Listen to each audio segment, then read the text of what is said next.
Well, hello there, viewer here on the internet. What brings you here to my little place here in the gaming category? Oh, I see. You're looking for a game to enjoy yourself in it. Back to the good old days where games had love and passion into it, regardless. Where big game companies didn't put all their money in an online service game with lots of microtransactions was something that only for a limited time, just to ask more money out of you. Battle passes, that's a copy-paste idea that looks like any other game in the last couple of years, with useless rewards that ask you to log in daily for a little bit of experience at a time. Lazy optimized layouts just to make it harder to look at it what you need to do with tons of different currencies that are very rare and need tons of it, just for a simple basic reward. Asking for a lot of open room space in your platform that you like to play on, just that you don't dare to remove it anytime soon.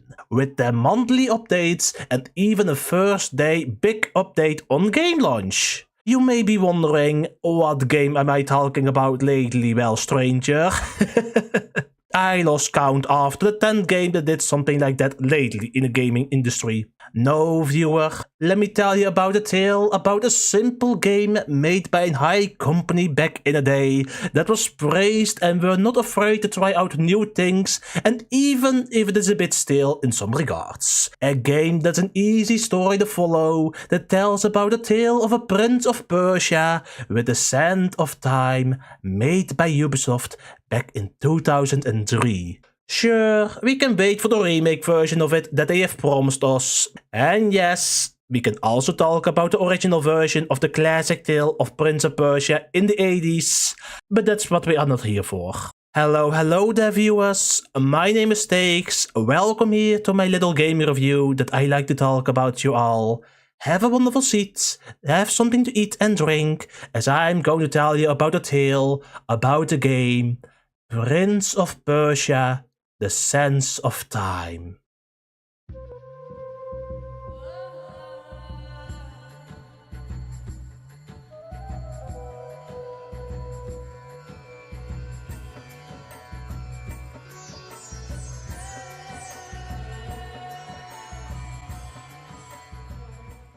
The story of the game starts out like any other fairy tale, how it usually starts. With a narration of a young man telling a story about a prince who wanted to make a father proud to be a rightful heir of the kingdom they ruled. Together they were raiding a kingdom with incredible gold and artifacts that they could use to be a bigger kingdom than ever. With thanks of the vizier from the kingdom they were raiding telling to father that he wants to work for us now and telling us there is an ancient artifact we need to get for him. For it holds incredible power we can use for further conquest to be the strongest of the deserts. With no hesitation, the prince wanted to prove himself, went all alone to explore the kingdom while they were raiding to find that ancient artifact. The prince we do control explores the kingdom with his natural talent of parkour platforming, running against walls and swinging on ropes.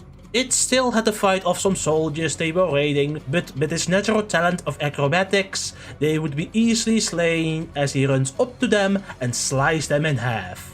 After some parkouring, he made it into the chamber of artifact, where one of them stood all out, all alone, high up with a little bit of light shining to it. Climbing up to the artifact, the prince can feel there's something special to this item that he just found. A small blue glowing dagger, where the hilt of the dagger is filled with a bit of sand.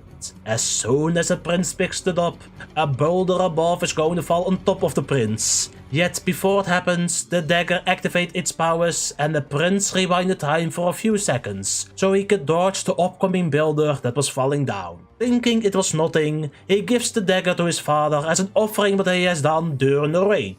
His father, not happy that he didn't follow his orders, tells him to keep this useless dagger, since the real artifact the vizier wanted was this hourglass for helping him out during the raid in the kingdom. Days went past as the prince, father and the vizier are going to the sultan of the land of the desert, showing their trust and royalty with their gold, women and the hourglass they have found in their kingdom, they say. The vizier told us that we need to open up the hourglass with that simple dagger the prince did hold on for dear life to give us all incredible power that was stored inside. Since That's the only key to open it. Wanting to prove himself once again, the prince pulls out the dagger and it's ready to open up the hourglass. As he's about to stick it in, one of the captured women screams loud that he must not do that, or he will unleash a great evil to the kingdom. Before he could react, the hourglass opens and gets unleashed, turning everyone who's connected with it with the sand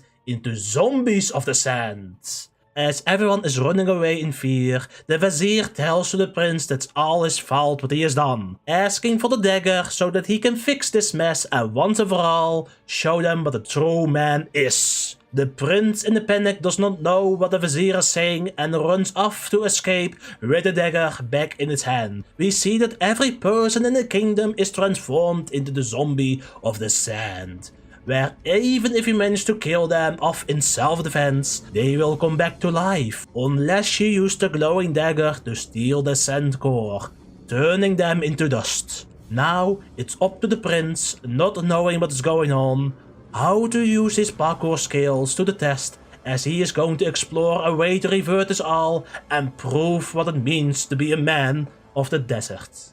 That's what the game is all about, dear viewer. It's how to become a true man to your own will, with some tanks of the sand zombies and platforming to ask you to solve it. And no worries if you are doing this all alone, since not long after, you will meet up to the girl who turns out to be the princess of the kingdom you and your father raided. Yeah, it all goes what you would expect to the classic story like this. They start out to hate one another, the prince thinks he needs to be the man and needs to fix this all alone, and she needs to be with him since the prince is every lady's dream to be with, right? With women, you need to show them you're in charge right from the start or they'll walk all over you. I've been too indulgent. Probably because I felt sorry for her. Well, it stops now. From now on, she'll have to toe the line. As for the lady that is the princess, she wants to have the dagger for herself, since she knows what she is doing, yet can barely fight against anything. So she needs to be around by the prince, just to be safe and solve some puzzles the prince cannot do it alone, where slowly over the time for the story, they will get to know one another more, and see they may be meant for one another, if they stop talking with their brain and start talking with their heart. Bad thing, however, since they never get a chance to talk to one another for the lot of platforming that you will be doing during this game. Swinging the pools all the way to wall jumping to wall jump. Some places you can enjoy it at your own pace with no penalty to test out your skills before they ask you to do it all in one go, as you are opening a door and need to get to it before it closes on you with lots of death traps. There's also some balancing in between and walking in slowly on walls. And all thanks to the camera for the angles they do provide. Oh, there's also sometimes you need to pull some stones, swing on ropes and... One crate turns the platform! The other one raises and lowers it! Sometimes while you are platforming in a place like this, there will be marks, however, that looks a little bit off to the main path with some broken walls or a wall that can be broken. I'll recommend to go there for a secret place fountain that will give you more maximum HP. If this is all too hard for you, or there's a situation you don't know how to solve it, you are in luck, since every save point that you will encounter will show you a small montage that you need to do and will learn new skills along with its way of combat. Remember, this game was made in 2003, the year that the game developers really went for more combat focused on 3D instead of the 3D platforming versions. It's a classic early 2000 trope, and if I do recall it, it's a thing in this time period mostly. The best way to describe this combat, however, is... how do I describe it perfectly for you all? I would say an early prototype of a combat system that we will see later on in the Ubisoft games. Mainly with the Assassin's Creed series before they went open world to their games. For every person in there that likes the way how Assassin's Creed combats plays, see here the blueprint where it all started. As you can see, there's not a lot of options and I'm fine with it. Simple combat where you need to knock them back with your sword and then beat them down. And once they are down, you can sock them with your glowing dagger to reveal the sand meter and get access to more time rewinds. Oh yeah, I forgot about to talk about the best feature of this game. With the power of the glowing dagger, you can rewind time whenever you need it. Will it be from failing on a jump, falling to your death, or got hit by too many enemies, or you missed input, anything in between. Easily fix that for a limited amount of time with the sand that you have stored below your HP bar. Sure, it starts out small, but slowly as you kill and explore more what the kingdom has to offer, for more sand spots, it will be bigger, so you can rewind more times for every fail that you will make during your journey. You are going to need it since platforming and combat will be harder then, with more difficult enemy types that can block your basic ability to hit them, so you need to think of your parkour tricks and deal with them with your dagger sand abilities, so you can kill them at a cost for some white bar next to the sand orbs. You will learn those skills over every save point throughout your journey, yet it does not show you how to do it.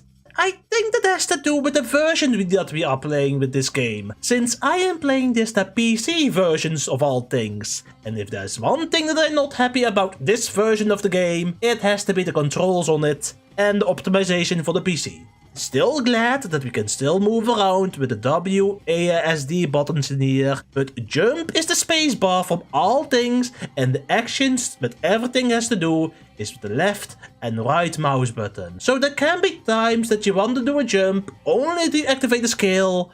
That will not work in your favor since all buttons are tied to those alone. Sometimes the R button as well for some occasions, but that's only for rewinding or some occasional sand abilities. Not that the game is hard for you since it's pretty forgiving on you in the end. Yet if you are stuck by a group of soldiers of sand soldiers as you lay down on the ground, you can be so good as that for the amount of damage that you can do, even if you max out your maximum HP with those secret tunnels. I'm all talking about one swing can almost take out half the HP bar away in this version. Or the princess with friendly fire. As for the optimization for this game, old windows that can only be controlled with full screen options for this game. More of a personal issue since the way to record it mostly with old windows doesn't go hand to hand. If I didn't have a second screen monitor, thanks for that, I would have difficulties with it how to make it work. I have to say, the graphics still hold up in my opinion for the early 3D looks. A nice stylish look that stands out of time. Enough about that. Let's have a look on what our prince has been doing lately throughout our journey. How did the prince do that? I was only gone for a couple of minutes just to talk about the gameplay aspect of it, and he managed to break the game. Oh well. At least the prince knows the princess better and he got himself a better sword throughout the journey that can even break up cracked walls when it is needed. Also the prince has learned what a horrible person he is of what he will become if he did follow his father's orders. When he doesn't know what he was doing throughout the journey, he gets less and less revealing armor all the way up until he reveals his chest in a critical moment when he's all alone inside the prison area. Where then he has learned that a true man is something for yourself to discover, and he has become the Prince of Persia with the best parkour skills with time-based wall jumping and knowing what levers to pull. As they are exploring the castle, they see that the hourglass has been relocated in the middle of the top of a tower, thanks to controlling sandbeds. By who they do wonder, they don't know. As they are climbing up to the tower, their love starts to blossom. Instead of insulting one another, they praise one another when the prince is all alone and he misses her. All is going well until we reach the top of the hourglass, ready to unwind the curse to fix what the princess has caused. Yet the princess did say one awful thing that strikes his manlyhood, and with that last straw, he doesn't want to do it anymore. He doesn't know who to trust anymore, himself or her. With their distrust on the last moment, they get sent away by the one who's controlling all of the sand zombies. It was the Vizier who was all behind it after all. You see, he knew that the prince was very unsure about himself, so he used it upon it to open up the sand to control all over the world thanks to his staff powers and wizardry. And now, he wants to only have this dagger for himself, so that he has all the power to control the world. Little did the Vizier know that the last strength of the prince was strong enough to steal the dagger away from him once and for all, as he falls down into a pit, all alone into the dark, where he is ashamed that all this time he feels used and he wants to fix it for once and for all for good. Where suddenly he hears a princess talking to a distant bride that I can best describe it as the worst puzzle that is out there out of nowhere. There is no platforming or combat, yet you only walk to the right gate, and if you are going to fail it, you have to do it all over again. The good thing is there are enough checkpoints in between, and once it is all done, you will be rewarded, as the best way that I can describe it is a one-in-one moment in a bathtub filled with water. After the prince wakes up and sees that the princess has gone with the dagger, he now feels betrayed more than ever and wants to apologize to her for anything that he has done. Well, where is she, you may ask? Back to the top of the tower where the hourglass is, of course. That will be kind of hard since most of the place is now disassembled thanks to the power of the sand, almost everything around the world, with the sand zombies in place. It will also be very hard now since you don't have your rewind feature anymore, or killing the zombies with your dagger. This will be your ultimate test for you. Well, half of it that is, since as soon as you go outside the tunnels, there lays a puzzle for you with the strongest sword in the game. And if you get your hands on it, you can kill those sand creatures with one swing of the blade, and they never return. So you tell me that any time during this combat, for any wave or fight of enemies, sand creatures that we have to do, anything that we had to use or send abilities to disassemble them, to make them into dust, was all for this moment. A weapon that can insta-kill them. Okay, if the game wants to be like that, I can see it. I can also see why the ultimate test is that we don't need them anymore. No rewind features anymore to rewind and fix our problems in combat or in platforming. Yet why is the last platform section a pain to deal with it? Because if you are making one mistake, will it be from a small edge to jump from left to right, you have to do it all over again from the very beginning, from the platform section. It's just that those fail platform moments can insta-kill you, and it will cost some time if you get one-shotted and you have to retry it all over again.